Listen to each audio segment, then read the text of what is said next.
What's up, fuckers? Happy New Year, goddammit. 2023 is in the building. But let's not get too far ahead of ourselves, because we still got to touch base on some of the best knives released in 2022. This is my third category so far.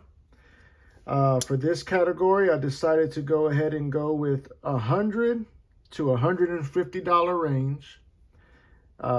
And for that range, I have 7 knives that I think were the best releases in 2022.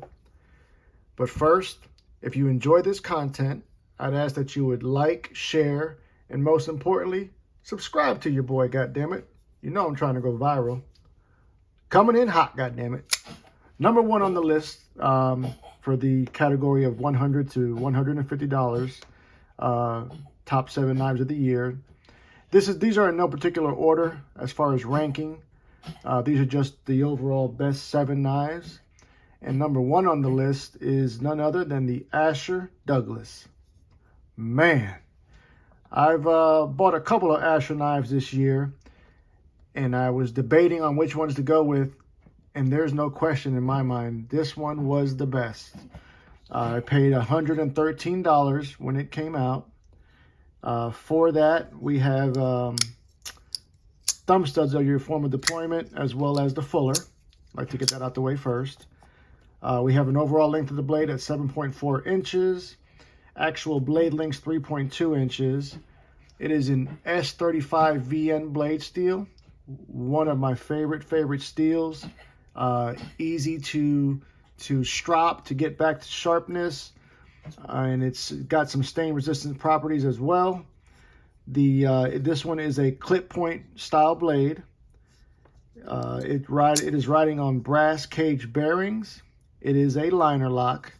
The liner lock is nested, and it is nested in these wonderful green micarta scales. It does have a geared titanium backspacer. Now, when you buy the knife, there's a couple of different options you can get for pocket clips, but they are all stainless steel. That wasn't my jam, so I decided to throw on a Kaiser aftermarket titanium pocket clip with the screw settings that managed to match up well for me. The pocket clip is right or left hand tip up carry. These are actually OEM by Kunwu. Detent dialed the fuck in. Ergos to match. Perfect EDC. That is the Asher Douglas. Next on the list is a company you've already heard me mention quite a few times, and that is Vasteed. And this offering is the Thunderbird by Vasteed. Goddamn, another great. Now, I tell you, this price range, this price category might be one of the best as far as what you can get for your value. This one came in at $129. And we have a shit ton of deployment options. We have our tip standard flipper. We have our front flipper, hole cutout, fuller of the blade as well as actuating that button. The knife itself has got an overall length of 8.2 inches, so it's a full-size knife. Blade lengths coming in at 3.48 inches. Once again, S35 VN blade steel. This particular iteration has been black stone washed. The blade shape is a traditional Tonto blade. We have a shallow hollow grind, rather a shallow compound hollow grind. I mean, they did their damn thing on this. I'm sure you guys can see that in the camera. Vasteed, I guess they have a patent pending on their version of the button lock. They refer to it as a Trek lock. This button you can actually take off with the scales on. It screws on and screws off. When I first received it, it literally fell off. So I went ahead and put a little Loctite, screwed it back in. But that's neither here nor there. This version, there were 2 versions that dropped. The one that you're looking at comes with the green and black G10, or they call it Topo G10, GT Mascus, scales that are chamfered. There's quite a bit of weight relieving skeletonization going on in there. I'm not sure if you guys can see that on the camera. There goes a little bit of it. The backspacer is a brass backspacer.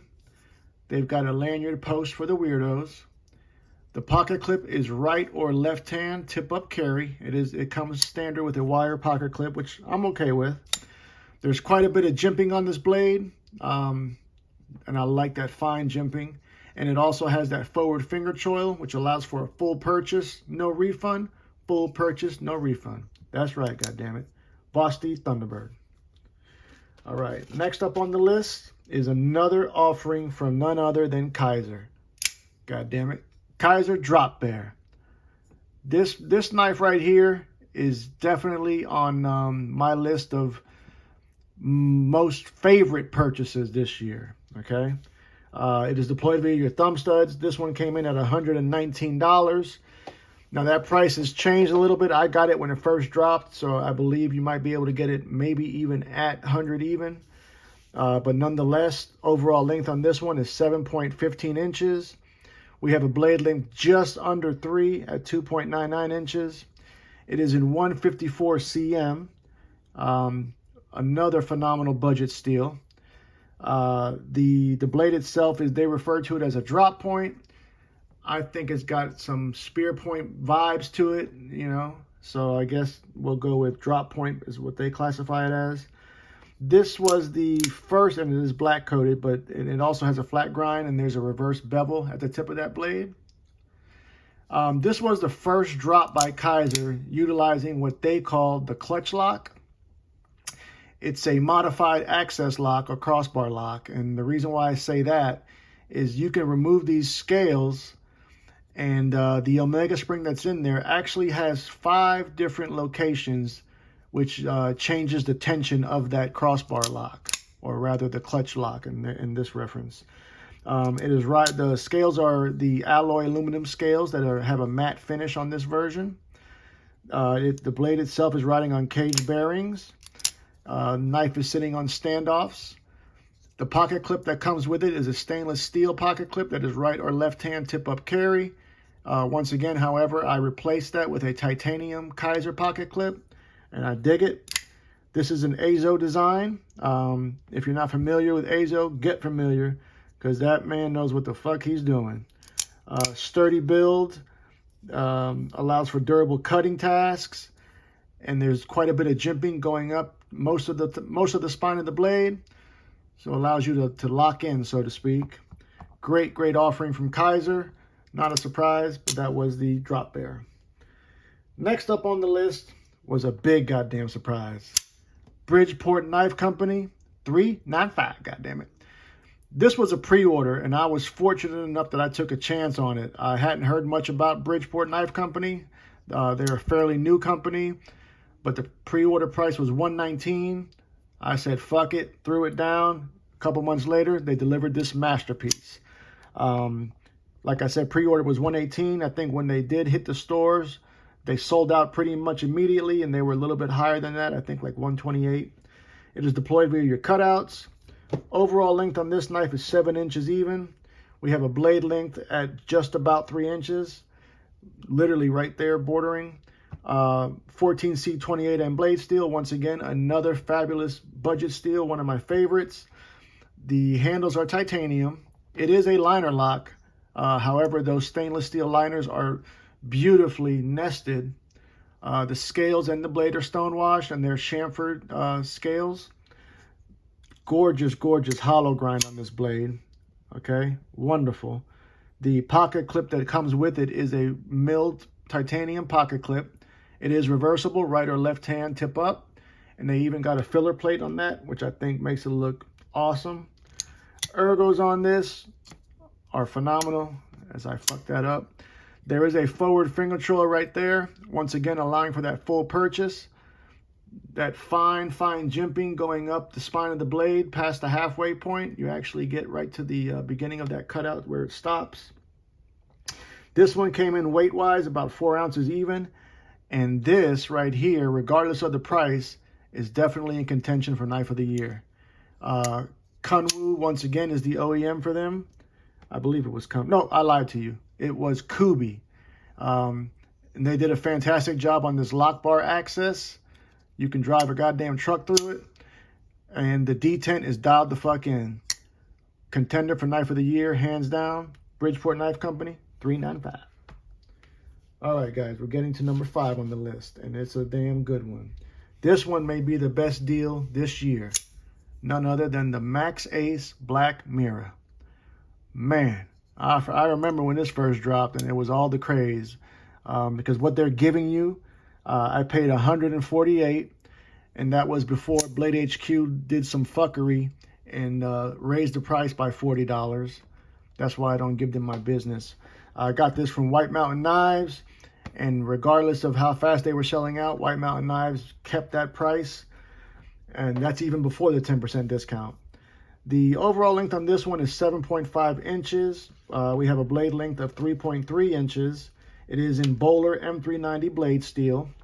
The blade itself, as well as the scales, have been bead blasted, or the blade has been stone washed. The scales have been bead blasted. Titanium scales.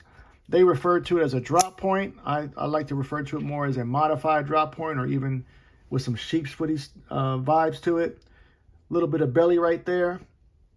It does come with this version right here. There are a couple of different versions. It has a rose carbon fiber inlay that they seamlessly inserted on this titanium scale. I mean, you can't even tell. It feels like one piece, literally. It comes with a deep carry blue anodized pocket clip. However, there's no lefty love with this. It is only right hand tip up carry. We also have a blue anodized geared back spacer and pivot collars on both sides to match. It is riding on cage ceramic bearings, and the weight on this one was 3.6 ounces.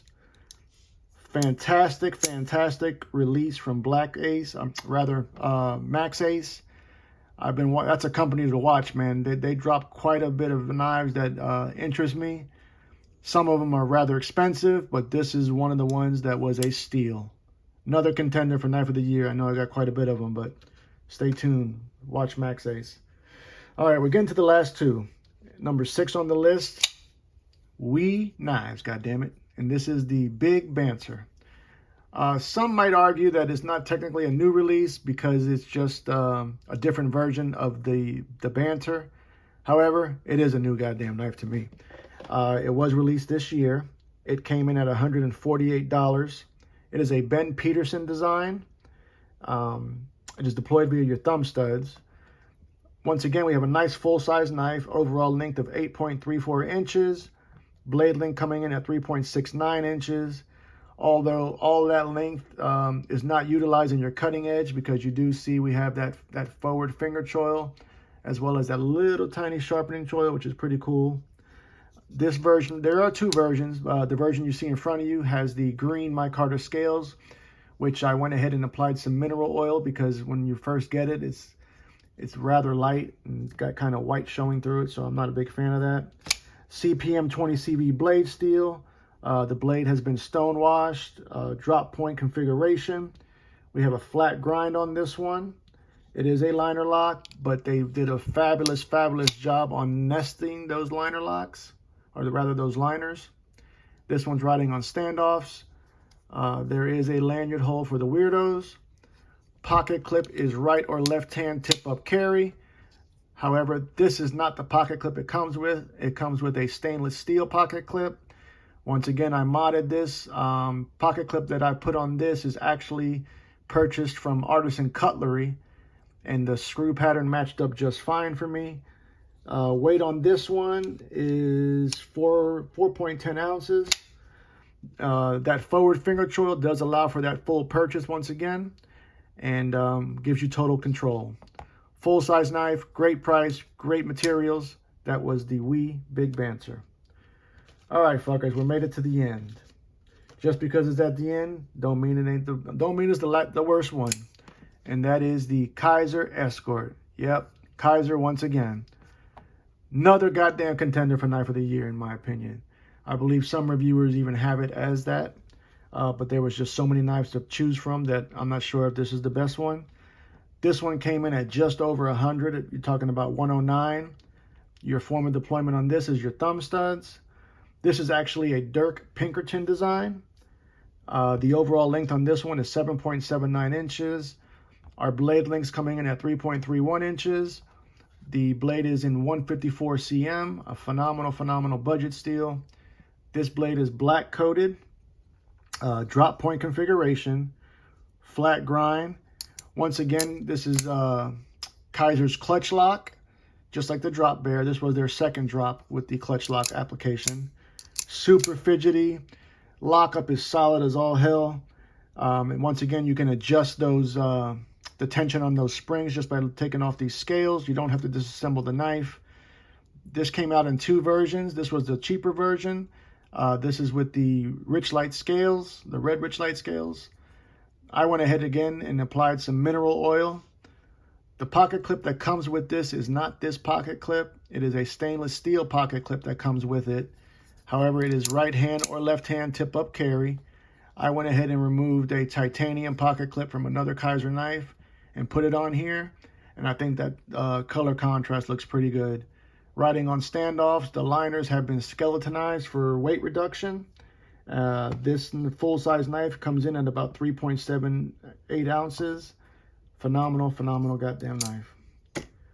Well, there you fuckers have it. That's my list. Top 7 knives that were released in 2022 in the $100 to $150 price range. What do y'all think? Did I hit or miss something?